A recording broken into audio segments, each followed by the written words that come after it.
Sige po, pwede na po tayong tumayo. Pero bago po yan, sige po, tayo po tayo. Meron po akong tanong sa inyo. Meron po bang pumigil sa inyo na pumunta sa bahay-sambahan ngayong umagang ito? Meron po bang pumigil? Nako, hindi po pwede yan. Kasi ang sabi po sa John 8:36, kung ang anak ang magpalaya sa inyo, kayo nga ay magiging tunay na malaya. So malaya po tayong sumamba sa ating Panginoon. Let's praise the Lord. Palakpak po natin ang ating kamay dahil malaya po tayong gawin ito.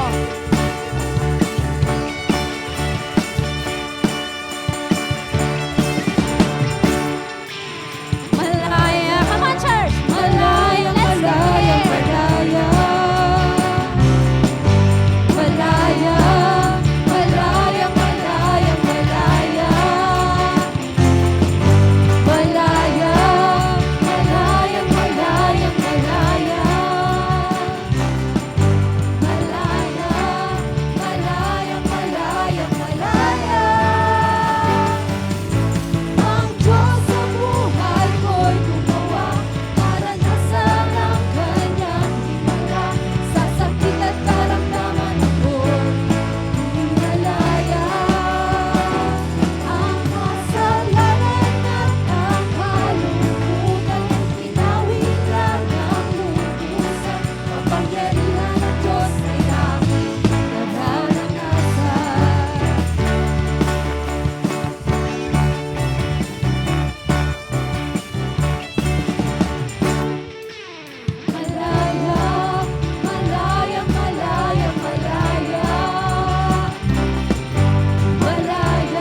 kawitan ng ating Panginoon. We are free to do this.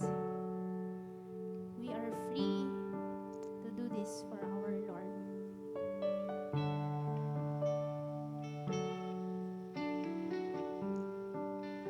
Salamat, Panginoon.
Doon sa krus, ako'y iyong pinalaya.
Salamat, Panginoon, at binigyan mo kami ng pagkakataong makapagpuri sa iyo.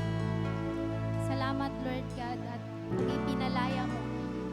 Salamat, Panginoon, at walang nag-hold back sa amin para gawin ito. Walang pumipigil sa amin at walang makakapigil sa amin para gawin ito, Lord. We declare that we are free. We declare that we are free.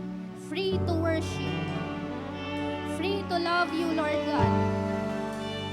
Lord, malaya kaming tumalon, malaya kaming sumigaw, malaya naming itaas ang aming kamay, Panginoon. Dahil kami iyong pinalaya. And our response, Panginoon, ang aming maibibigay sa iyo, Lord God, ay ang aming wagas na pagsamba. Lord, receive this, Panginoon. We just want to be pleasing sa iyong harapan, Lord God. Maraming salamat, Lord God, dahil napakarami mo nang nagawa sa aming buhay. Napakarami mo nang nagawa at alam namin mayroon ka pang gagawin sa amin. We are blessed right now, Panginoon. But we know that if we obey you, trust in you, Lord, hindi lang kami ang mabibless, Panginoon, kundi lahat ng aming mahal sa buhay. Lord, ang tanging alay namin sa iyo, Panginoon, ay ang aming puso. Ang aming puso, Lord God, na sumasamba sa iyo. Ang aming puso, Lord God, na nagsusumamo sa iyo. Lord, we praise you. Let's clap our hands dahil malaya tayong gawin ito. Let's clap our hands for the Lord. This is our prayer. Amen and amen. Thank you, Lord God.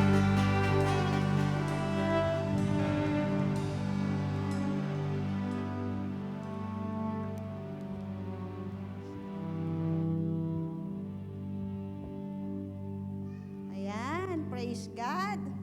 Are we blessed?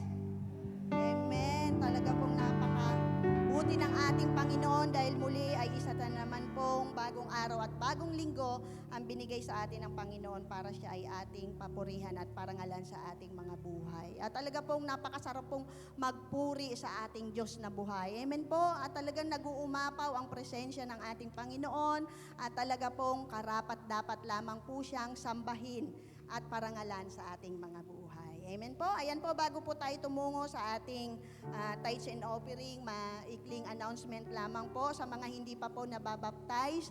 Magkakaroon po tayo ng water baptism sa April 19 po. So, ang ating last registration date po natin ay sa March 30. So sa mga hindi pa po nababaptize ay magpalista na po kayo. At alam nyo po ba na ang water baptism ay isa po itong public declaration na ang ating Panginoon ay talagang tunay na pinananampalataya na natin na tayo ay isa na pong follower of Christ. At talagang wag po nating hayaan na hindi po natin ito masunod sa ating mga buhay dahil kahit mismo ang ating Panginoong Hesus ay nagpabaptize. Amen po? Kaya ito po ay gagawin po natin dahil tayo po ay tunay na follower ni Kristo at tunay na mananampalataya.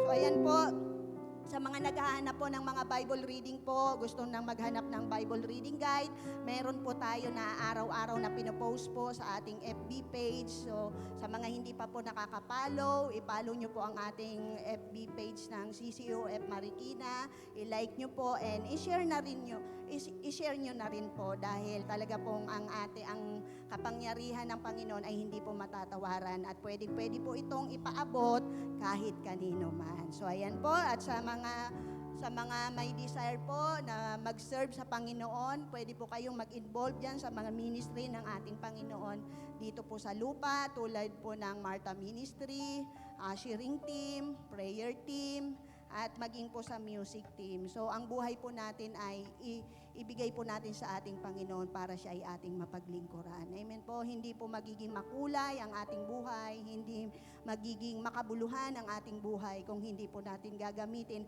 ang nag-iisang buhay po natin para paglingkuran ng ating Diyos na buhay. Amen po? So ayan po, dako na po tayo sa ating tithes and offering. Sabi po dito sa 2 Korinto, chapter 9, verse 7, Ang bawat isa ay dapat magbigay ayon sa kanyang pasya, maluwag sa loob at hindi napipilitan lamang, sapagkat iniibig ng Diyos ang nagbibigay ng may kagalakan. So ayan po, no, palagi na po natin ito naririnig at alam po natin na ang ating Panginoon ay kailanman po ay hindi sa atin namilit. Kaya nga po tayo ay binigyan ni Lord ng free will na gawin ang makapagdesisyon tayo sa sarili nating puso, sa sarili nating kaisipan.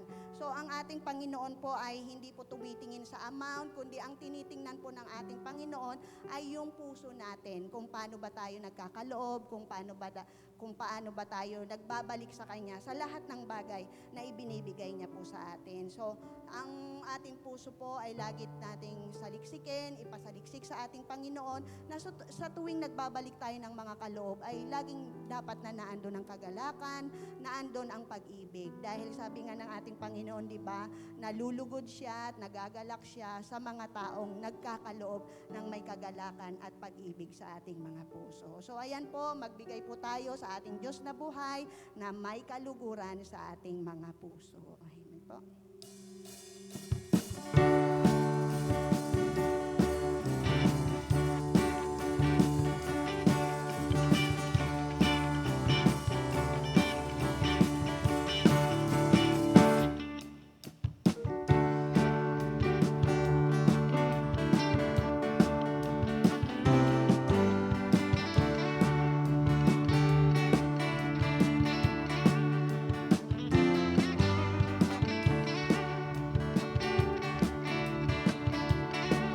Praise God. Sige po, extend po natin ang ating mga kamay. Hallelujah, Lord. Hallelujah, Jesus. Tunay, Panginoon ko na napakabuti mo, Lord, sa aming mga buhay.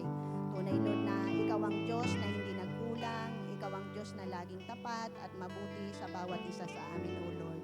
Kaya, Panginoon ko, sa lahat ng bagay na pinagkakaloob mo po sa amin, ito, O Diyos, ay ibinabalik po namin sa iyo na may kagalakan, na may pag-ibig po sa aming mga puso.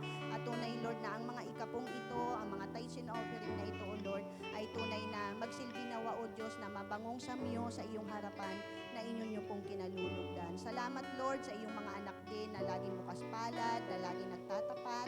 Tunay, Lord, na i-bless mo po sila ng siksik, liglig at umaapaw, na sukat po, Lord, na walang pagkalagyan. Alam mo, Lord, ang mga puso nila, alam mo, Panginoon ko, ang iyong mga anak na ito, kung anong mga pinagdaraanan. Kaya, Lord, ikaw ang Diyos na nakakakita nito, O Lord. Kaya kayo na po ang bahala sa kanilang mga buhay at tunay na pagpalain mo po sila, O Diyos, nang naaayon sa iyong kalooban. Salamat po, O Diyos, muli, O Lord, sa iyong kabutihan at katapatan. Ang lahat ng ito, O Lord, ay ibinabalik po namin sa iyo ng may papuri, ng may pasasalamat at pagluwalhati sa tanging pangalan ni Jesus, O God. In Jesus' name, Amen.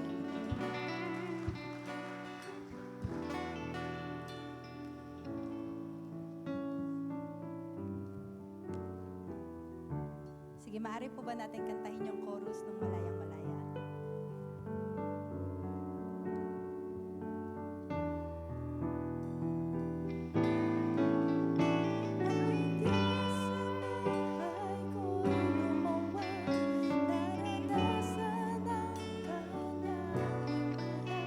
Sa sakit at karamdaman ako'y dinalaya.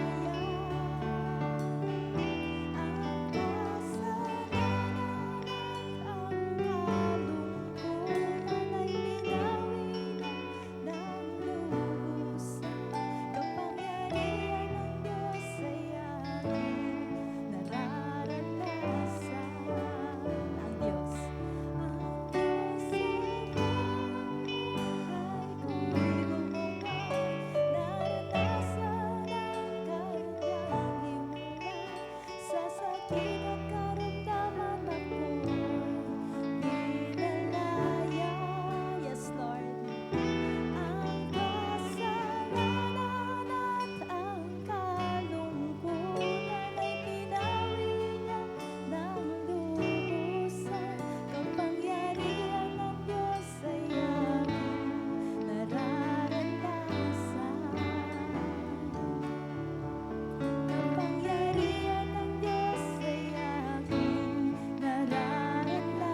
want to thank you for this wonderful morning that you keep on reminding us that you have set us free. Salamat, Panginoon, dahil your plans for us is to prosper us and not to harm us. And as we come to you today, this morning, hayaan mo, Panginoon, that we will continue to embrace the message of the cross, the message, Lord, of love, your message of hope, message of encouragement this morning. Lord, we thank you and we offer everything unto you in the mighty name of Jesus. Amen. Hallelujah. Maaari po ba natin palakpakan ang ating Panginoon? Amen.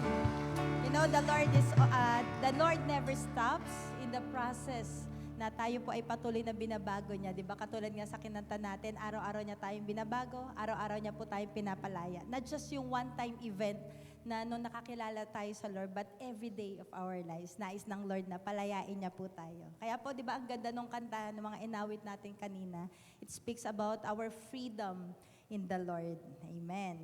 Kaya po, ngayong umaga na to ay we're still in the series this March ng Moving On or Move On. And today, I entitled this message, Imago Dei. Pwede niyo po ba sabihin na Imago Dei? Imago Dei. Ayan. So yung Imago Dei po, it's a Latin word which means the image of God. So this morning, we're gonna talk about the image of God na binigay po sa atin. Sino po dito yung naniniwala na kung ano daw po yung pinaniniwalaan natin, ano yung iniisip natin, ano yung madalas na minemeditate natin, it affects our lives. Diba? Kung ano yung sinasabi natin sa sarili natin, either positive po yan or negative, ay nagkakaroon po ng epekto sa buhay natin. Totoo po, no? And alam ko naman po, alam nyo na to, that many people still believe na tayo daw po ay galing sa unggoy. Pwede nyo po bang tignan yung katabi nyo? Ayan, wag po kayong tumawa, wala po ko sinasabi. Sabi ko lang po, tignan. Wag po kayong matatawa. Ayan, so makikita po natin na, ang question ko po dito is, do we believe that God created us? Or mas naniniwala po ba tayo na tayo ay galing sa unggoy? Halimbawa na lang po, no? Ayan, so, siguro dati, naniniwala tayo, no, na hindi pa tayo nakakilala sa Lord kasi pinaniniwalaan natin yung sa science, yung mga tinuro sa atin, yung evolution, or kung saan man po naggaling ang tao, di ba, yung iba may alamat pa ni malakas at maganda, di ba, na nanggaling sa kawayan, and then sa kanila po nagmula yung lahi. Kumbaga marami pong stories, marami pong legends na kung paano nagsimula yung tao. Di ba, natandaan nyo rin po yung dati yung niluluto yung tao sa pugon or sa oven, and then kaya daw nagkaroon ng iba't ibang kulay yung tao, yung isa hilaw kasi nai-out agad sa pugon, yung isa naman natagalan kaya medyo dark complexion, and the other naman is morena or fair complexion because kumbaga just right na ilabas siya sa pugon. So marami po na history at mga stories, both real and unreal, na kung paano daw po tayo create. Pero yun nga po, no, sabi ko sa inyo kanina, kayo po, for sure, hindi po tayo naniniwala. Dati, pwede na naniniwala tayo na tayo po ay nanggaling sa unggoy. But ako po, personally, hindi po ako papayag. Kasi we can see this verse na kung paano tayo nilikha ng Panginoon. Sabi dito sa Salmo 139 verses 13, chapter 139 verses 13 to 16, sabi dito, kilala nyo ako dahil kayo ang lumikha sa akin. Kayo ang humugis sa akin sa sinapupunan ng aking ina. Pinupuri ko kayo dahil kahanga-hanga ang pagkakalikha nyo sa akin. Na nalaman ko na ang inyong mga gawa ay tunay na kahanga-hanga. Nakita niyo ang aking mga buto nang ako'y lihim na hugisin sa loob ng sinapupunan ng aking ina. Nakita ninyo ako, hindi pa man ako isinisilang. Ang itinakdang mga araw na ako'y mabubuhay, ay nakasulat na sa aklat nyo bago pa man mangyari. Ayan, so sino daw po'y lumikha sa atin according to the passage na binasa po natin? Ang Panginoon. Ayan po, actually yung picture na yan is a real photo. Photo ko po yan nung pinagbubuntis ko po si Zion. At makikita po natin na hindi pa man natin nakikita, di ba lately na lang halos na uso yung ultrasound, pero before those times, wala pong ultrasound. Hindi mo makikita kung ano itsura ng bata sa loob ng tiyan, kung may defect, or kung complete ba siya, or kung kung babae o lalaki. Di ba yan yung inaabangan natin minsan eh. Pero dati po kasi wala pang ultrasound. Ngayon meron na. So most likely nakikita mo na yung itsura ng bata, kung matangos yung ilong, kung payat ba siya, or chubby-chubby, katulad ni Clay. Ayan, so yun po, no? Among all of God's creations, makikita po natin na halos lahat, they came into existence because of the spoken word. Diba sabi ng Lord, let there be light, let there be ganito, ganyan. At sila po ay nagkaroon ng buhay. But sa ating mga sangkatauhan po, mankind, tayo po ay specially made by God, uniquely made by God, dahil hindi po tayo nag-came into existence because of the spoken word. But we were made, or we were created by His loving hands, at hiningahan niya po tayo. Ganun po tayo nalika ng mga tao. Hindi po tayo galing sa monkey. Kasi kung galing tayo sa unggoy or sa kung ano man, bakit may mga monkey pa rin? Ba't hindi pa rin sila nag-e-evolve ng tao? Diba? Parang Pokemon lang may evolution. And dito po sa Genesis 2:7, it is a proof of how God made us. And the Lord God formed man of the dust of the ground. So paano ba fino-form yung dust? Siyempre, gamit yung kamay. And breathed into his nostrils the breath of life, and man became a living soul. So hiningahan tayo ng Panginoon. We know that life came from the Lord, at hiningahan niya po ang unang tao, which is si Adam. At doon po nagkaroon ng buhay hanggang sa na-create si Eve, at dumami na po yung lahi. Ayan. So makikita po natin na, kaya po yung title natin is Imago Dei, di ba? Image of God. Kasi we can also see it here. Sa Genesis 1:26, sabi dyan, let us make man. Then God said, let us make man in our image and according to our likeness. Let them have dominion over the fish of the sea, over the birds of the air, and over the cattle, over all the earth, and over every creeping thing that creeps on the earth. So makikita po natin na create tayo ng Lord according to His image and likeness. Alam ko po, alam nyo na po ito. But later on, we will see why we're gonna study this. Ayan, so when we say created in the image and likeness of the Lord, hindi po ibig sabihin na magiging Diyos din po tayo, but we were created like God.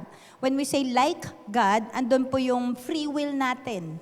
'Di ba? May capacity ka to do the right or the wrong thing. Andun po yung thoughts or intellectual, morality. When we say morality, yung alam natin kung ano yung tama sa mali. Capacity for love and relationships, including yung relation natin sa Panginoon. And that is what makes us different from all of His creations.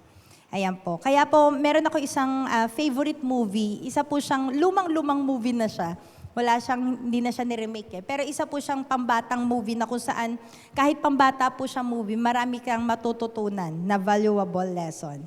At itong story na po ito, si Punchinello, isa po siyang wooden puppet. Ano ba sa Tagalog ng puppet? Basta wooden puppet. Para siyang manika na gawa sa kahoy. Ganun na lang. Ayan. So, manika siya na gawa sa kahoy. At ang nag-create sa kanya is si Eli.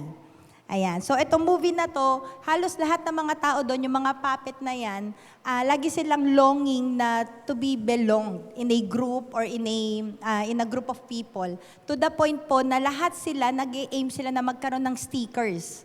So, itong mga stickers na to, mayroon po dalawang klaseng stickers. Yung gray dots, yung bilog, which speaks na bibigyan ka niyan or ididikit nila yun sa'yo kapag ikaw ay failure. Kunyari, may mga palpak kang ginagawa, kada palpak mo may isa kang sticker, may another ginawa kang palpak, may another gray dot sticker ka. And the other one naman po, yung star sticker, which is, yun yung ina-aspire ng mga puppet na ito. At yung star naman na po yun is when you make something special, when you make something good, yun naman yung ididikit nila doon sa mga puppet na yon. And for sure, kung tayo din tatanungin, mas gusto natin yung star more than the gray dots. So, etong si Punchinello, which is the main character dito sa story na to, lagi siyang nag-a-aspire na makuha niya yung star. Pero kahit anong gawin niyang pag-e-ensayo na umakyat doon sa mga matataas na lugar, kahit ano po talagang gawin niya, lagi siyang pumapalya. So, ginagawa niya, tinatry niya i-please yung mga tao, tinatry niya na makuha yung star, gagawin niya lahat. But people always despise him. Hinahamak siya lagi. Ang baba ng tingin niya, tinatawanan siya, laughing stock. ginagawa siyang laughing stock doon. At yun nga po, no, sabi ko nga sa inyo, binibigyan siya lagi ng mga grade dots kasi people view him as a failure. So siya po ay ginagawang katatawanan lagi. Until one day, na-meet niya po si Lucia. Puppet din po ito na create ni Eli. Si Kuya Eli. Ayan, puppet siya na create ni Eli. She was wearing white dress. At nakita niya, na-surprise siya noon, nakita niya na bakit ganon? Parang lahat na nakikita kong tao, lahat may gray dots, merong stars. Pero bakit ikaw, ni isang star, wala? So sabi ni Lucia sa kanya, sige pumunta ka kay Eli. So to make the long story short, nung pumunta po siya kay Eli,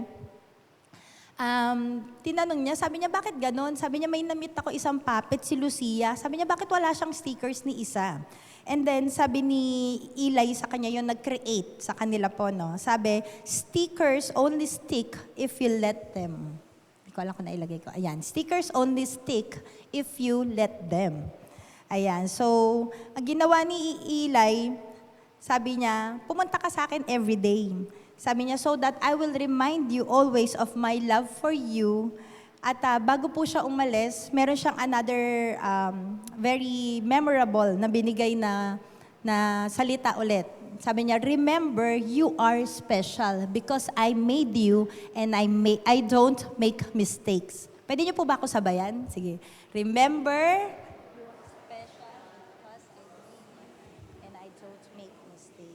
ayan. So, hindi mag-grasp kagad ni Punchinello yun kasi nga, lagi siyang people pleaser. Lagi niyang ini-aim yung star na makuha. So, nung pumunta siya nung kay Eli at sinasabi sa kanya ni Eli, kinukwento niya na kung bakit si Lucia walang stickers, sabi niya, I don't understand. So, sabi niya, kaya in-encourage niya na, sabi, anyway, sabi niya, punta ka sa akin everyday so that you will be reminded of my love. And etong story na to, maybe we can relate our lives dun sa story ni Punchinello. Siguro at one point of our lives, maybe we experienced it before or in the past, or maybe you are experiencing it today or right now. Etong nakakarinig tayo, nakaka-receive tayo ng mga unpleasant or unkind words. Diba? Ayan, so meron dyan, you're worthless, you are not good enough, you are a mistake, you're a failure, nobody likes you, you're incompetent, you are unlovable, hindi ka kamahal-mahal. Diba? You're a disgrace, nakakahiya ka sa pamilya na to, or ikaw ang kahihiyan dito.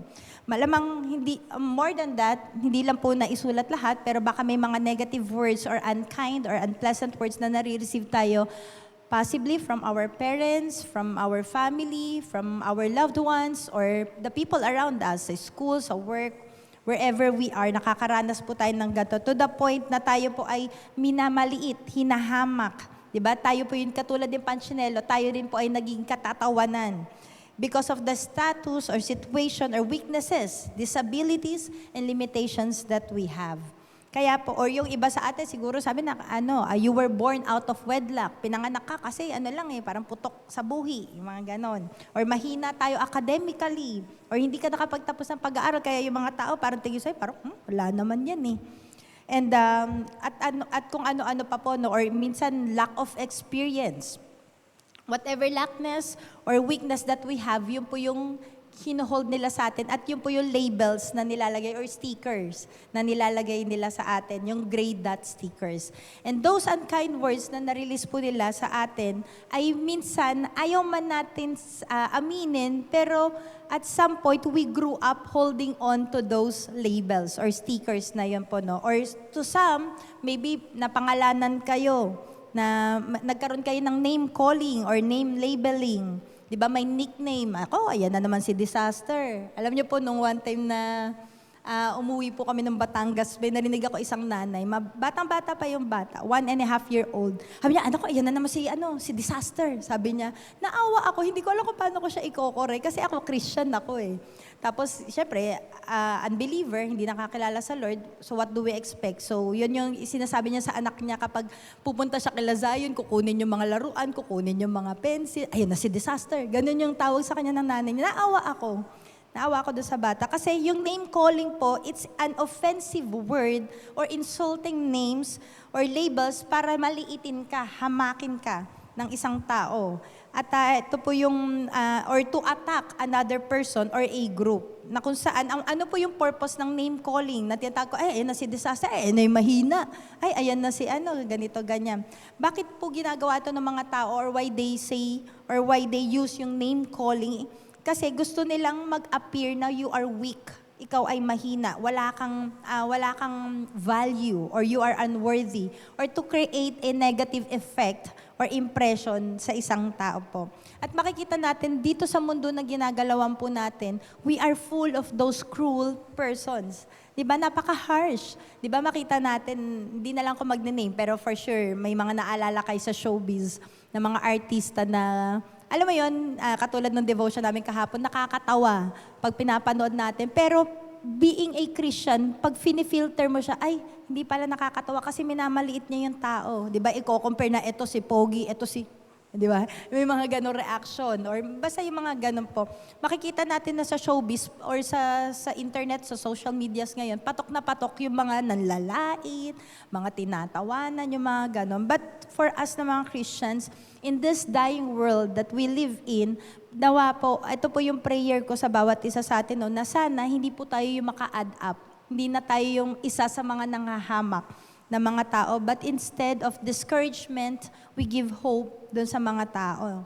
Lalo na po pag ako, ewan ko ba, ako kasi medyo nature ko yung ganun, yung pagtahimik. Kukulitin ko yung tao hanggang sa medyo nagiging madaldal na. Marami ako mga nagiging ka-close na tahimik sila dati, masungit. Alam mo yun, yung mga hindi, basta yung mga ganun, yung parang nagtataka sila sa akin na bakit ganun. Hindi nagsasalita yun. Sabi, bakit sa'yo ang daldal, nagsasalita, ka-close mo. Sabi ko, hindi ko rin alam eh. Ewan ko, siguro nature din somehow, na parang gusto ko yung mga ganon tao na na-uplift. Di ba? Kung dati walang pumapansin sa'yo, di sige, lalapitan kita, kukulitin kita, para ngayon, at least may isa na pumapansin. Ayan, so may we give hope instead of discouragement, and may we be the salt and the light of this world in a world full of darkness. Kaya po sana yung mga unkind words na nabitawan sa atin, kumbaga tayo i-reverse naman po natin. And sino po dito yung nagnanais na gawin yung kalooban ng Lord and to be used by the Lord mightily? Amen. Ayan po, no? And etong point number 1 po natin teaches us to know our value and our identity in the Lord. And that is, we are God's beloved and we are special. Sabihin nyo nga po. Ayan, di ba? Sabi ko nga po sa inyo kanina, di ba? Kung ano po yung iniisip natin, ano yung minimeditate natin sa ating isipan, bumababa po yan sa ating puso. At ito po yung nagkakaroon ng effect sa atin when we feed ourselves with that. And our lives depend on it. At dahil kung ano po yung nasa puso natin, it reflects the way we live. Di ba? Minsan makikita mo yung sa itsura ng tao, hindi natin tatawagin na aura kasi Kristiyano po tayo. Yung countenance ng isang tao, di ba pag laging hukot yung mukha ng tao, makikita mo na malamang marami siyang dinadala. Pero pag yung tao joyful, most likely, siguro may dinadala din siya pero kaya niyang maging resilient or kaya niyang maging joyful pa rin even in the midst of sorrows and troubles. And in Proverbs 27:19, sabi dito, sa Tagalog mo nabasahin natin, kung paanong ang mukha ay nalalarawan sa tubig, sa kilos naman nahahalata ang iniisip. Sa Proverbs 27:19, sabi dito, as in water, face reflects face, so a man's heart reveals the man. 'Di ba? Bakit po? Kasi ang tubig, hindi niya pwedeng hindi niya pwedeng i-alter or hindi niya po pwedeng baguhin kung ano yung nakikita. 'Di ba? Na-try na natin 'yun eh. 'Di ba sa batsa natin pa naglalabas nakita mo yung mukha mo, hindi niya pwedeng i-alter na 'yun eh. Ayan po. So yung water, it speaks also of truth and clarity. Kumbaga papakita niya talaga kung ano yung makikita, kung ano yung nakikita nyo, yun. Clarity, with truth. And sabi dito, how we act, kung paano tayo kumikilos po, it reveals or reflects the way we think. Diba? Kung bakit ganyan tayo manamit, kung bakit ganito yung postura natin, kung paano tayo makisalamuha sa mga tao, it reflects kung ano po yung nasa sa loob natin, nasa puso natin. Ayan. So, ang tanong po is, ano po ba yung pinapakain natin sa sarili natin, bukod po sa food? Yan, di ba? Kapag tumitingin po tayo sa salamin, ano po ba yung nasasabi or nakikita natin sa sarili natin? Wow, pogi. Wow, ganda ko talaga. Di ba? Or baka pag ganun, yoko, pangit ng ilong ko. Di ba? May mga ganong moments po tayo. Naalala ko nung buntis ako, no, medyo may time na medyo low yung self-esteem ko. No? Biniri ako ni PL. Sabi niya, laki na ng ilong mo. Offend talaga ako. Pero totoo naman po kasi, 'di ba? Pero syempre, medyo nasa low moment ako nung kaya iba yung effect. Pero yun nga po, no, when we look at ourselves in the mirror, 'di ba? Ano po ba yung nakikita natin? Or kapag humaharap tayo sa tao. Alam niyo po, nagpapasalamat po ako sa Lord kasi dun sa business or dun sa field namin ni PL, marami po kami namimit ng mga tao. Halo-halo po yan. May mga kaya, may mayayaman, may matataas yung posisyon. Si PL po, namit na niya yung mga si FL, si First Lady. So dati, medyo kami sa mga ganun na tao, yung parang pag may namimit na mga president, may mga namimit na matataas na tao, parang, alam mo yun, yung tendency mo na mag-shy away kasi parang, hindi naman ako nakapagtapos kasi ng pag-aaral eh. O kaya parang, ito lang yung trabaho ko, ito lang yung business ko, di ba? Or ito lang ako. Pero alam niyo po, ngayon natututo na kami humarap, mga ambassador ng different countries. UAE, Kuwait. Nakakamayan na namin with confidence, di ba? Kasi kung sila nga, ambassador sila ng country, ng mga different countries, tayo ambassador tayo ng Lord, mas mataas ang ranggo natin. Amen? Di ba? So bakit ka magsha-shy away? Bakit ka mahihiya na parang, nakakahiya, ambassador to ng wag na lang ako makipagkamay. Di ba? Bakit ka mahihiya?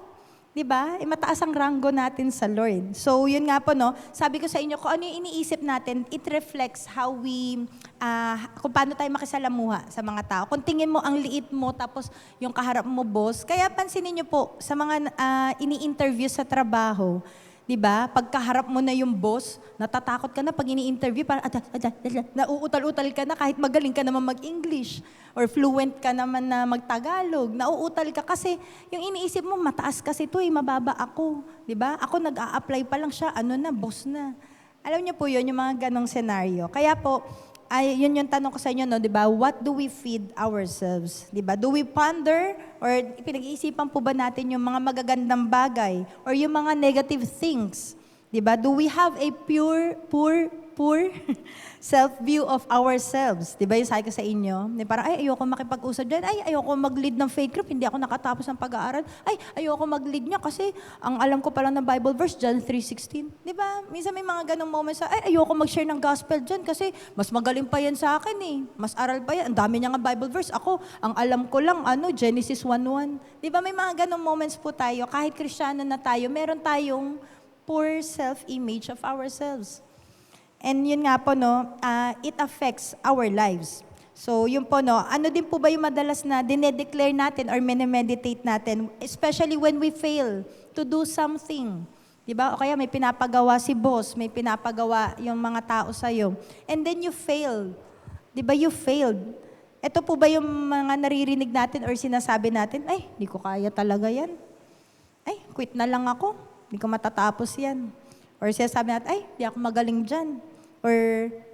Or sinasabi ba natin, lagi na lang mali yung ginagawa ko, wala na akong ginawang tama. Di ba? Paulit-ulit na lang. Or eto, medyo familiar tayo. Ano ba yan? Ang clumsy mo naman. Alam niyo po yung clumsy? Yung konting move mo may nahulog. Pag move mo ng gano'n, may natabig na naman. Di ba?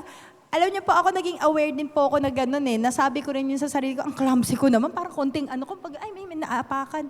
Pero, nung inaaral, nung lumalago na ako sa Lord, yung mga words na yun, sabi ko, dapat pala hindi lumalabas yun sa bibig natin. Kasi, nagmamanifest eh. Diba? It affects our lives. Kaya feeling mo tuloy, kahit saan ka magpunta, lagi may mahuhulog dyan, may maa-aksidente dyan. Diba? Kaya tuloy nga sabi ko sa inyo, si disaster. Diba yung bata? Kumbaga, alam niyo po ba, maside-track ko lang, naalala ko lang. Alam niyo po ba sa Bible, bago sila magpangalan ng tao, di ba tayo, bago pa lang nasa sinapupunan, misa wala pang ang gawa eh. May pangalan na, pag babae si ganito, pag si lalaki ganito. Pero alam niyo po ba sa Bible, pinapangalanan nila yung mga tao, mga latter part pa, kasi tinitignan nila yung character. Pag kunyari ito, medyo bitter to, Mara or Mary, pangalan natin. Ayan, kaya sa Faith Kids po, pina-assignment ko sa kanila, alamin nyo kung ano meaning ng name nyo. Yan sila Mami Christina, yan sila, nila Francis yan. Kasi po napakahalaga eh. Kasi sa 1 Samuel 25:25, hindi ko na po naisulat since sidetrack po ito. 1 Samuel 25:25, kung ano yung pangalan mo, yun ka. Di ba? Si Nabal, ang ibig sabihin ng Nabal is foolish. Kaya yun po yung gawi ng buhay niya. So, ganun din po tayo, no? Kung ano yung pangalan natin, yun yung gawi ng buhay po natin. But, kung sakali na pangalanan kayo naman kung ano-anong pangalan ng nanay-tatay nyo, pag-pray natin na the Lord will give us a new name. Di ba po? Nabigyan tayo ng magandang pangalan ng Lord. Di ba? Ako, Jenny Lynn. Dalawa yun eh. Jenny Lynn. Yung isa, waterfall, maagos na tubig. And then yung isa naman po is fair complexion. And then nung nakita ko siya sa Bible, parang nung ini-study ko yung name ko, may nakita ako na verse, sabi doon sa, yung waterfall, di ba tubig siya, it speaks of cleansing. And sa John 7:37 yata yun, or verse 38, sabi doon, out of his heart will flow living rivers or living water. Ibig sabihin, yung sa worship. So I thank the Lord kasi nag-fulfill na siya into fulfillment. Diba? I am worshiping the Lord through music and worship po. Yun. So kayo po, yun, pa-assignment ko na lang sa inyo. Kung gusto niyo, lapitan niyo po ako siguro next week or chat niyo po ako, oh, Pastora, ito pala yung meaning ng name ko. Ang ganda, ganito, ganyan. O, di ba? Message na lang po ako. So maganda, alamin po natin yung meaning ng name natin. Kasi somehow, yan po yung magiging path or yan po yung magiging direction po natin sa Lord. And kung yun nga, sabi ko sa inyo, kung nabigyan tayo ng hindi magandang pangalan ng nanay-tatay natin, pag-pray natin sa Lord na pag-akyat natin sa Kanya, or kahit nandito pa tayo sa lupa, bigyan niya tayo ng new name na kung saan it will give us hope and a new direction. Ayan po. Ayan. So, halimbawa rin po neto, no, yung sabi ko sa inyo, when it comes sa how we see ourselves, nakakita na po ba kayo or may na-meet na po ba kayo na someone na nag-offer ng product or ng service niya, nagbebenta sa inyo, kahit anong product yan or service. And then, alam mo yun, yung parang mag-offer siya, Kuya Ramil, bili ka naman ng bahay doon sa may Cavite, maganda yung bahay doon. Di ba?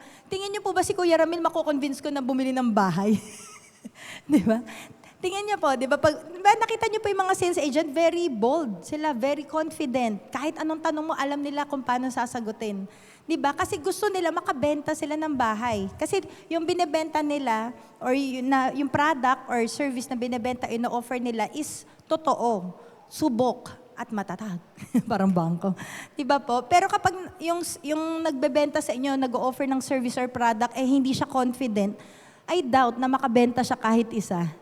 Diba? Kunyari sa mga uso-uso, di ba, yung mga pampaputi, pampakinis, na mga sabon, di ba? Pag tinanong mo siya na, ikaw ba pumuti ka dito? Ay, hindi ko alam eh. Kahit sa restaurant, kami madalas ni PL pag ganyan eh, pag may kakainan kami, ano pong bestseller yung pag first time namin kumain? Ano pong bestseller nyo dito? Sabi niya, ay, ito po sir, ganito, itong burger, ganito, yung alaking ganito. Natikman mo na, hindi pa po. Opo, realidad. Di ba sasabihin, hindi pa po. Di syempre ikaw, parang magda-doubt ka na, ay, hindi ko bibilin yan kasi siya nga hindi niya natikman kung masarap talaga. Bestseller lang, pero hindi niya masasabi na, ay, opo, masarap yan. Medyo spicy yan, medyo ano. Unlike nung isang kinainan namin, anong bestseller niya dito? Ay, sir, ganito yan, kasi ito maanghang yan. Ganito. Ibig sabihin, nakain niya. Nasubukan niya. Di ba? Mas madali magbenta kasi confident ka, naranasan mo. So, ganun po din sa atin. No? Bilang Kristiyano, di ba, when we keep on saying or meditating on those bad marks, then that is what will happen to us. Kaya po, di ba, si Panchinello, in-encourage po siya ni Eli, yung creator, na pumunta ka sa akin every day. Sabi niya, so that I will always remind you how special, how precious you are in my sight. Na kung saan po tayo din as Christians, hindi na, alam mo yun, hindi na tayo ganun ka-concern sa sasabihin ng mga tao or iisipin nila. Kaya, di ba, i-highlight ko ulit yung kay Mami Grace. Di ba yung sa testimony niya, sabi niya, kahit i-judge ako ng mga tao, sabi niya, hindi siya matitinag, hindi siya magpapa-apekto. Kasi kilala niya, alam niya yung identity niya sa Panginoon. Kaya po, di ba, yung isang punchline po doon, stickers only stick if you let them. So, nasa sa atin po yung desisyon na kapag may binigay ba sa'yo na bad label or may name calling sa'yo yung mga tao, will you accept that And will you live according doon sa sinasabi nila, si disaster, ayan na. Ayan na naman si malas. Though hindi tayo naniniwala sa malas. Di ba? Ayan na naman si ano. Di ba? Kumbaga, doon ba tayo tatayo or doon tayo tatayo sa posisyon na binigay sa atin ng Panginoon? So, doon sa series natin na Move On, we can only move on with our lives at yung desire natin na makapag-serve sa Lord at magawa yung kalooban niya kapag nakapag-move on na tayo sa mga ganitong bagay. Di ba? Very basic po siya eh. Pero for sure, meron binapaalala si Lord sa atin na, nga no, kasi hanggang ngayon sinasabi ko sa sarili ko, mahina talaga ako, hindi ako magaling. Wala, ano talaga ako. Matatakotin talaga ako, di ba? At kung ano-ano pa po yung sinasabi natin sa sarili natin. So, we need to move on from those bad marks to the point na, kasi hindi po yun yung nagde-define sa atin as a person. Di ba? Sabi nga po dito sa Psalm 139 verse 14, I will praise you for I am fearfully and wonderfully made. Marvelous are your works and that my soul knows very well. Diba? Naniniwala po ba nakatakot-takot? Fearfully and wonderfully made by God. Ang bawat isa sa atin po. Amen, diba? Lalo na sa ating mga magulang, kahit hindi naman ganun kagandahan yung anak natin, kahit meron mas maganda, mas pogi sa kanya, anak, ang gwapo mo talaga. Ang pogi-pogi mo talaga. Kasi ikaw lang ang nag-iisang lalaki dito. Diba? Nag-iisang lalaking anak ko. Pero diba po, iba yung impact. Diba? Iba yung impact kapag positive or yung magagandang words, lalo na pag galing sa Bible, di ba? Lalo na pag ang Lord na ang nagsabi sa'yo, anak, mahal kita. Anak, pinatawad na kita. Di ba? Anak, namatay ako para sa'yo. Di ba? Anak, kaya mo yan. Andito lang ako. Di ba? Parang sa mga bata din po, di ba? Malaki yung malaki yung impact kapag hindi lang yung nagtitiwala sila sa magulang nila, but even yung physical presence and yung words of affirmation or yung encouraging word. Diba? Kunyari, si Queen, pupunta dito, nahihiya. It's okay. I'm just here. I mean, kaya mo yan. Diba? Encourage lang, encourage.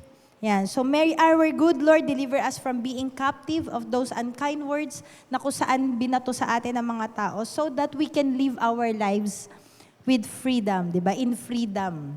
Diba? Sabi nga, if you want to be set free, diba? Sabi doon, the truth shall set us free. Diba? So ano po ba yung katotohanan? Yung mga sinasabi po ba ng mga bad things ng mga tao sa'yo? Or yung salita ng Diyos? Diba? Pili po tayo. Yan. So another aspect po, para tayo po ay magkaroon ng imago Dei or image of God, is that we guard the door of our mouth. Yan, sabi. Nakaganon po siya.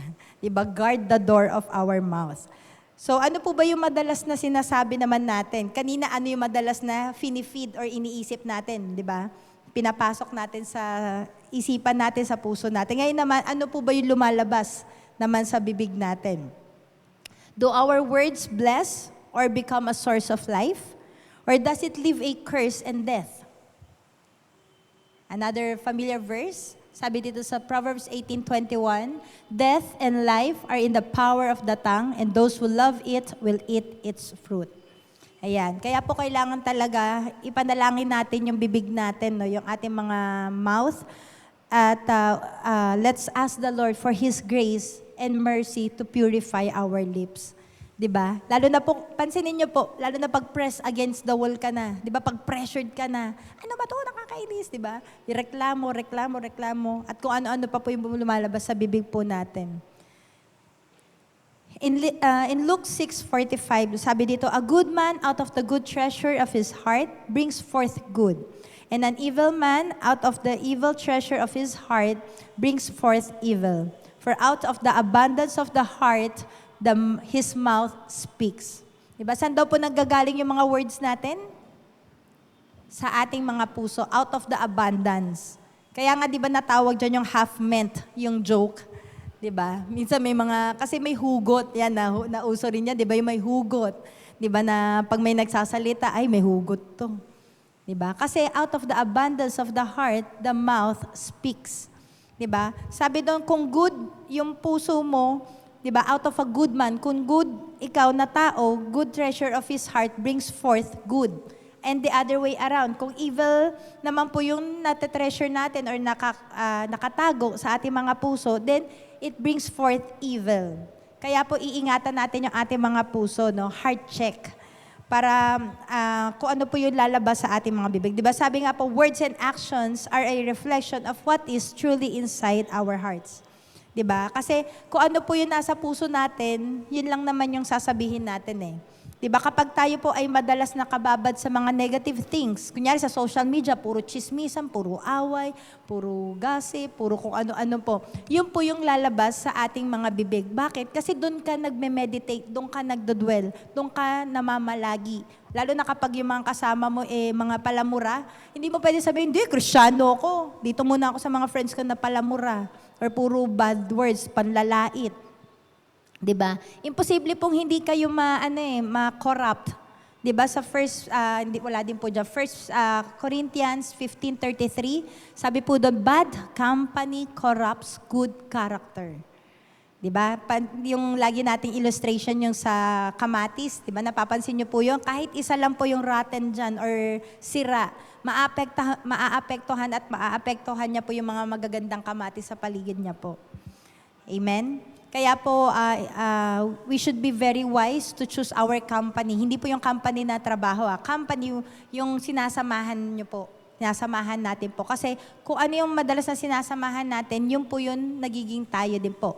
Kung puro mareklamo yung mga kasama natin, asahan nyo po, one day or eventually, mag-a-utter kayo na puro reklamo. Ano ba ito? Lagi na lang ganito, ganyan. Ang dami mo na rin nakikita. Pag puro nanlalait yung mga kasama mo, asahan mo, laitero ka na rin. Diba? From head to toe, nilait mo na si sister, si brother. Kaya po, ingatan po natin yung sarili natin na kung sino yung mga madalas na kasama po natin. And the other way around din naman po, syempre, if we are consumed by God's Word or with God's Word, then our mouths will speak life. Diba? Kumbaga, puro encouragement, puro appreciation, puro life, puro blessing instead of curse and death. Ayan, dito po sa Santiago 3, 9, and 10 naman po, sabi dito sa Tagalog, ito ang ginagamit natin yung ating mga bibig po. Ito ang ginagamit natin sa pagpupuri sa ating Panginoon at Ama, at ito rin ang ginagamit natin sa paglait sa taong nilalang nakalarawan ng Diyos. Imago Dei. Sa iisang bibig, nanggagaling ang pagpupuri at panlalait, hindi ito dapat mangyari, mga kapatid. Diba? Lahat po tayo guilty dyan at one point. Diba? Meron tayong mga nalait na nakalarawan or kawangis ng Diyos, sabi po. Pero sabi nga dito, sa iisang bibig, nanggagaling yung pagpupuri natin, diba? We worship the Lord. Pero pag nainis na tayo doon sa kapwa natin, kung ano-ano na rin nasasabi po natin. Pero sabi nga po dyan sa Santiago 3, 9, and 10, hindi po siya dapat ganon. Na iisang bibig, doon nanggagaling yung panlalait, doon din po nanggagaling yung pagpupuri natin sa Diyos. Kaya po, bilang Kristiyano po, napaka-importante that we guard the door of our mouth. Diba? Na kung saan, alam natin po na every word we say. Kaya po, salamat po sa mga nangko-correct sa akin kapag minsan sumusobra na ako sa salita ko. Minsan may naa-utter tayo na, alam mo yun, ano may tawag doon? Yung kabig ng bibig. Ano may tawag doon? Nakalimutan ko sa English. Ano yun eh? Basta yung kabig ng bibig. In English, nakalimutan ko. Yun. Di ba minsan, parang pag nagkakatuwaan tayo, may pag nagjo-joke tayo, may naa-utter tayo, or may nasasabi tayo ng mga bagay-bagay. And ganun din naman, kapag sabi ko nga sa inyo, may pinagdadaanan kapag subok, may mga nasasabi din tayo na hindi dapat natin masabi. So, we will be held accountable by the Lord do sa mga words, every words na sinasabi po natin, nakasulat po yan. Naka-account po yan. And yun nga po, no, sabi, this should not be the same mouth we use to bless the Lord and the same mouth we use to curse others. So, kamusta po ba yung mga salita natin towards other people? Diba? Doon sa mga enemies natin. Diba may mga enemies tayo minsan na parang pag nag-aaway, either asawa nyo minsan, or yung anak nyo, yung nanay nyo, kaibigan nyo, or kung sino man, diba? Ako, naalala ko nung bata ako, syempre hindi pa ako Christian nun, no? Nasabi ko na, or nabigkas ko na tong word ko na sana mamatay ka na. Diba? Sa nanay ko or sa kapatid ko, pag nag-aaway kami na matindi, sana mamatay ka na. Pero alam mo yan, pag nagmamature ka, lalo na ngayon na naging Kristiyano ka, hindi ka na mag-a-utter ng ganun. Kasi alam mo na, ano sabi doon? Death and life are in the power of the tongue. Diba? O ngayon, pag namatay, anong gagawin mo? Diba? Ngayon, iyak ka, sorry na. Diba? Kaya po ingat. Ingat talaga po. And yun nga po, no, bigyan natin ng access yung bawat isa na hindi po tayo ma-offend kapag tayo po ay nako-correct. Diba? Uy sis, uy bro, tama na yung salita mo. Diba? Magawag tayo po ma-offend kasi magpasalamat tayo dahil ginagamit po yung bawat isa sa atin ng Panginoon to correct, 'di ba? With love naman eh. 'Di ba? Mahal natin yung bawat isa kaya tayo nagko-correctan po. Ayan. Kaya po, ingatan po natin, lalo na po sa aming mga nagtuturo, sa mga pastors, sa mga preachers, teachers, mga naglilid ng faith group, nagdi-discipleship, mga nagpa-faith walk, yan, mga nagtuturo po. Mataas po ang standard sa atin, mataas po ang accountability natin sa Lord kasi dapat po, kung ano yung sinasabi natin, it matches our action. Diba? Hindi tayo pwedeng preach tayo ng preach, tapos tayo mismo tinatamaan. Siyempre, andun yung progress, diba? Binabago tayo ng Lord. Pero hanggat maaari, dapat nakakabit yung action natin with our words. Yan. Kaya po meron, di ba, kasabihan, yung phrase na walk the talk. Di ba? Kung ano yung sinasabi mo, gawin mo. Ayan. So, may we use our mouths only to proclaim God's word and be a blessing and a source of life and strength to others. At nawa po ito yung maging prayer po natin, no? Let the words, sa Psalm 19 verse 14, sabi, let the words of my mouth and the meditation of my heart be acceptable in your sight, O Lord, my strength and my Redeemer. Na kung saan po yung lahat ng lumalabas po sa ating mga bibig, di ba? Kaya nga sabi, less talk, less mistake eh. Di ba? Pero nasa isip naman. Nasa puso naman. Pero kidding aside, di ba? Parehas eh, words of my mouth, lahat ng lumalabas sa bibig natin, and the meditations of our heart na nanggagaling sa ating isipan, bumababa sa ating puso, is maging pleasing, maging kalugod-lugod, maging kaaya-aya sa ating Panginoon. Bigyan niya tayo ng grasya at ng awa po, no? That our words or speech will always be gracious, di ba? Seasoned with salt. Pawang encouragement ang lumabas sa atin, pawang life. And as I end po, no, basahin po natin itong Isaiah 40 verse 4 and 5. Sabi dito, last verse natin, every valley shall be lifted up, and every mountain and hill be made low. The uneven ground shall become level, and the rough places a plain. Then the glory of the Lord shall be revealed, and all people shall see it together, for the mouth of the Lord has spoken. So makita nyo po, naka-highlight yung word na valley and mountain. Why? Kasi yung valley po, ito po yung patag. 'Di ba? Low area na kung saan kailangan iangat. Katulad ng point number 1 po natin, 'di ba? Sabi ko, baka tayo po yung nandun sa valley na side na kung saan kailangan tayo i-uplift ng Panginoon. 'Di ba? Na kung saan tayo po ay kailangan i-restore, i-redeem ng Lord do sa pangit na image natin sa sarili natin. Na kung saan binigyan naman tayo ng magandang image ng Lord. 'Di ba? Kaya nga yung title natin, Imago Dei. 'Di ba? Genesis 1:26. Diba? Sabi daw, we are created in the likeness, in the image and likeness of our God. Ibig sabihin, galing yan sa Panginoon yung image na yan. Maganda yung image na yan. Supreme yung image natin na yan. But because of the people and the situations na nangyayari sa atin, nagkaroon tayo ng poor self-view of ourselves. At it is all, ang isang factor din po dito is because Satan has stolen our identity in the Lord. Kaya nga po itong valley na to, pa-post muna natin. Yung itong valley na to, ito yung po yung kailangan i-uplift ng Panginoon. Yan. So yung mga unkind words na nabitawan sa atin po ay mapalitan nawa ng mga kind words. 'Di ba? Dahil alam po natin, alam niyo po si Satan, the accuser of the brethren. Alam niyo po lagi niyang i-remind sa atin yung mga bad marks, yung mga stickers, 'di ba? Gray dot stickers na binigay sa atin ng mga tao at galing sa kanya. Pero alam naman po natin na si Satan ay sinungaling. Tama po ba? Diba? Siya po ay sinungaling. Pero lagi niyang ipapaalala yan eh. Ay, wala, makasalanan ka. Hindi ka pa napatawad ng Diyos. Hindi mo kayang i-hit or maabot yung calling ng Lord sa'yo. Hindi mo kaya yan. You are never good enough. Diba? Lagi niya yan uulit-ulitin sa'yo. Ayan, nagkamali ka na naman. See, struggle ka na naman. O, ayan. Nalugmok ka na naman. Sabi mo, hindi mo na uulitin. Gusto mo mag-serve sa Lord. Ayan na naman. Diba, lagi kanyang, lagi kanyang bubulungan yung boses niya, yung voice niya. Pero alam niyo po, ang Panginoon gusto niya tayo i-deliver. Ayaw niya na malugmok po tayo doon sa pagkakasala. Even yung past life natin. Ang gusto ng Lord, makapag-move on tayo. Kaya nga po binigay niya yung anak niya eh. Diba? Ang Panginoong Jesus, to remind us that we are His, that we are special, that we are precious in His sight, that we matter to Him. Diba? Kahit sabihin mo na tingin mo unlovable ka, you are loved by the Lord. Diba? Sabi nga doon sa point 1 natin, we are God's beloved and we are special.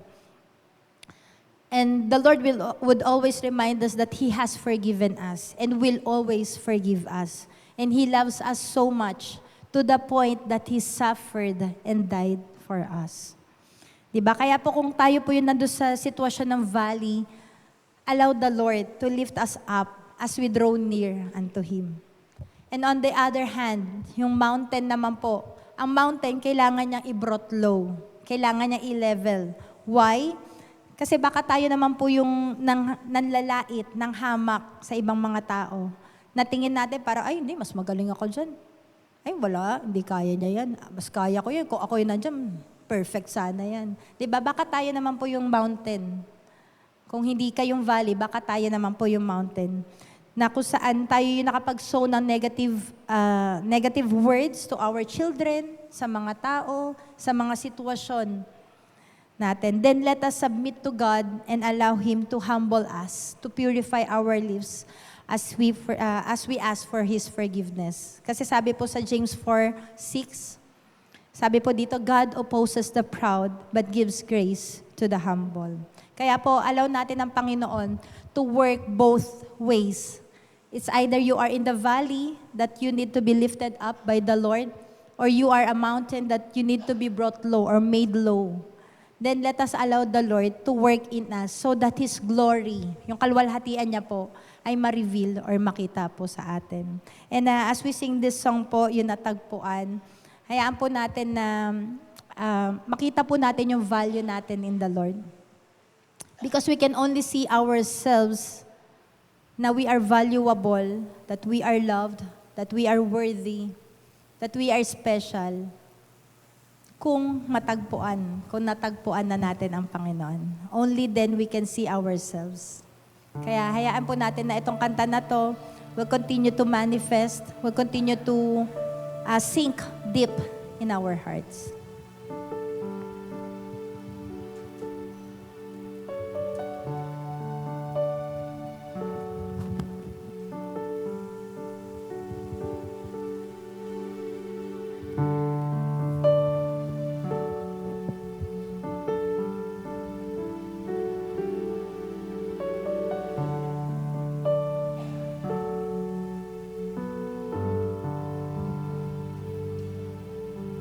Ang tinig mo ay aking hanapan. Sa gitna ng bawat takot at paghihirap, sa kabila ng aking pagkukulang, katapatan mo, O Diyos, tanging laan. Sa puso at damdamin, ika'y mananatili. Walang hanggan ang alay mo, pag-ibig. Sige po, tayo po ay tumayo. Natagpuan ang iyong pag-ibig na dakila. Doon sa krus, ako iyong pinalaya. Jesus, ako'y aawit nang walang hanggang pagpupuri. Ang puso ko'y sa'yo.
Ako'y binago ng pag-ibig mo.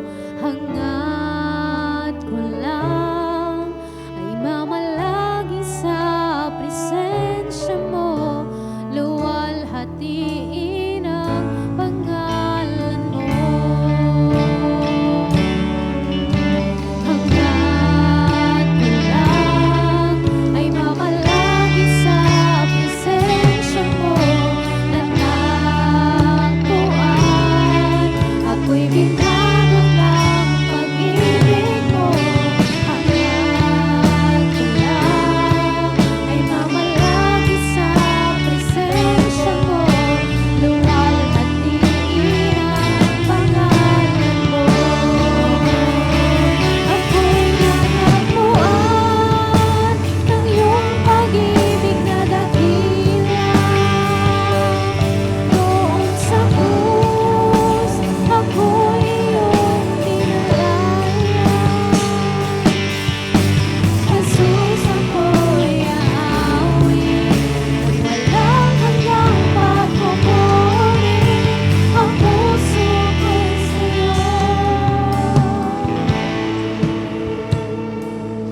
Natagpuan ng iyong pag-ibig na dakila. Doon sa krus, ako'y iyong pinalaya. Jesus, ako'y aawit ng walang hanggang pagpupuri. Ang puso ko'y sa'yo iaalaw. In Isaiah 53 verse 3, sabi po dito, hinamak siya ng mga tao at itinakwil, nagdana siya ng hapdi at hirap, wala man lang pumansin sa kanya. Binaliwala natin siya na parang walang kabuluhan. Lord, we know, Lord, that whatever we have gone through, Lord, ay alam mo, nakita mo yung mga binitawan na mga salita sa amin, mga curse, words of death, words that discourage us, that na inisip namin na kami po ay walang kakayanan, that we are not worthy, at marami pang iba, Panginoon. But we know that you understand. At salamat, Panginoon, dahil kayo mismo ay you are called the man of sorrows, acquainted with grief. At salamat, Panginoon, dahil katulad nga po ng aming inawit, dinala mo ito lahat, Panginoon, sa krus ng Kalbaryo, para kami po ay ma-redeemed, ma-restore po sa aming poor self-image. At ngayong umaga na to, Panginoon, ay humingi po kami ng tawad. And sa pag-reveal mo ng iyong katotohanan, ay nawa, Panginoon, na ito po yung patuloy na mag-grasp. Ito po yung patuloy na manamnam namin, patuloy na i-embrace namin, dahil ito po yung katotohanan. And this truth will only set us free. Dahil alam namin that we matter to you, na kami po ay mahal na mahal mo, na kami po ay pinatawad mo na. Salamat, Panginoon, dahil napaka-gracious mo, napakalawak ng pangunawa mo sa amin, not wanting anyone na mag-perish. At ngayong umaga na to ay bigyan mo po kami ng panibagong pangalan, panibagong image, Lord, na kung saan makita namin yung image namin sa inyo, that we are created in the image and likeness of our God, na hindi po kami mahihiya, hindi po kami manliliit sa sarili namin, dahil alam namin na kayo po yung kasama namin, kayo po ay nasa aming mga puso, nasa aming isipan. At hayaan mo, Panginoon, na itong mga salita na to, kahit naririnig na namin na to ng paulit-ulit, ay patuloy na mahalin namin yung salita mo, dahil itong mga salita na to ay magbibigay ng buhay sa amin, magbibigay ng direksyon. And we just want to thank you also, Lord, that we are fearfully and wonderfully made by you. Salamat, Lord, dahil you have created us with your loving hands. At binigyan mo kami, hiningahan mo kami, kaya po kami nagkaroon ng buhay. At hayaan mo itong mga salita na to ay patuloy na baunin namin para kami po ay makalakad, makamove on kami sa aming mga buhay. That these things, Lord, these bad marks will not matter to us, because this will not define us as a person, but our value in you, our identity in you. Yan po yung magbibigay ng ng kaluguran as we continue, Lord, na humawak sa inyo, Lord, at sa mga pangako at sa mga sinasabi mo sa amin, Lord God. And also, Lord, we ask for forgiveness kung kami po ay hindi namin nagwardyahan yung aming mga bibig at kami po ay nakapagsabi ng mga hindi magagandang mga bagay, kami po ay nakapanglait ng mga tao, Lord, na kawangis at kalarawan mo. Patawarin niyo po kami, Panginoon, at from this day forward, hayaan mo po, as we hear your word, ay ma-apply po namin ito sa aming mga buhay at pawang katotohanan, pawang words of life, pawang encouragement, pawang buhay lagi yung maibato or maibigay namin sa kanila instead of discouragement ay makapagbigay kami ng hope sa kanila, Lord, na kung saan hindi lang po sila makakaranas or makakaramdam ng feel good, but sila po ay ma-encourage na kilalanin kanila. Salamat, Lord, dahil natagpuan mo kami at dalangin namin, Panginoon, na ngayong week na to na darating na to, Lord, ay yung boses mo lamang, Lord, yung patuloy na hahanapin namin, yung boses mo lamang po, Panginoon, yung patuloy namin na pakikinggan because dahil alam namin, Panginoon, na kapag galing po sa inyo yung mga salita, ay ito po ay magiging kalakasan namin every day of our lives. Pwede po ba natin itaas ang ating mga kamay? Panginoon, patuloy na nataas po namin ang aming mga kamay as a sign of our surrender, as a sign of our submission, as our sign that we will continue to yield sa pangako mo, Lord, sa mensahe mo ngayong umaga mo sa amin. Salamat, Panginoon, at bigyan mo po kami ng karunungan, ng katalinuhan all throughout this week na darating na to, Lord, that whatever happens in us, Lord, we will be able to know and our value and our identity in you, and that we will be able, Lord, to guard our mouths. Dalangin namin, Panginoon, that the words of our mouths and the meditation of our lips will be pleasing unto your sight. Lord, we thank you, Lord, and we glorify you dahil napaka-faithful mo sa buhay namin at hindi mo kami hinahayaan na malugmok sa aming mga pagkakamali, but you always encourage us to move on, to move forward in our lives. Lord, we thank you, Lord, patuloy na malugod ka sa aming mga buhay as you continue, Lord, to lift up the valleys, as you continue to make low, Lord, all the mountains that is in us. Lord, we just allow, Lord, your glory to be revealed in us. Salamat, Lord, and we will close this service, Lord, with a grateful heart. Salamat, Panginoon, dahil kami po ay pinatawad mo at patuloy na pinapalaya mo kami. We thank you, Lord God, and we love you. In Jesus' name we pray. Amen.